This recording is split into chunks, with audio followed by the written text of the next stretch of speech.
Hello students, welcome to Hiba Maths. 11th standard Mathsல ஒரு student வந்து கமெண்ட்டில் கேட்டிருந்தாங்க எக்ஸாம்பிள் 12.26ஓட கால்குலேஷன்ஸ் மட்டும் சொல்லித்தாங்கன்ட்டு. ஸோ அதுக்காக தான் இந்த வீடியோ. இப்போ இந்த சம்மில் சைடில் வந்து நான் டேட்டாஸ் வந்து எழுதியிருக்கேன், என்ன கொஷனில் என்ன கொடுத்தாங்களோ அதை எழுதியிருக்கேன்.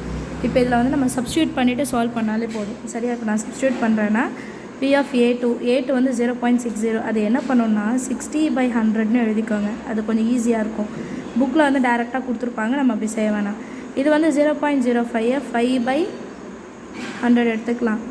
Divided by P of A1 0.40 நான் 40/100 எடுத்துக்கிறேன். இன்ட்டு P of B/A1 வந்து 4/100ன்னு எடுத்துக்கலாம். ரெண்டு நம்பர் தள்ளி பாயிண்ட் தான், டிவைடட் பை 100 அவ்வளோதான். ப்ளஸ் P of A2 வந்து 0.60 இருக்குது, நான் 60/100 எடுத்துக்கிறேன்.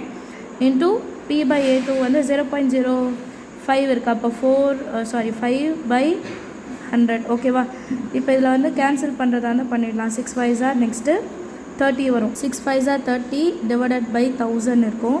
இங்கே divided by 0 cancel. 4 4s are 16/1000 plus 0 cancel. 6 5s are 30/1000.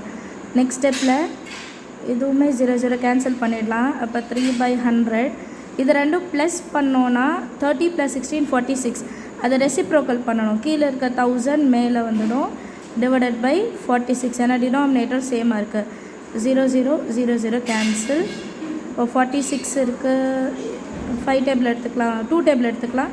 2 5s are 10, 2 2s are 4, 2 3s are. So 3 5s are 15/23. அவ்வளோதான் சம்.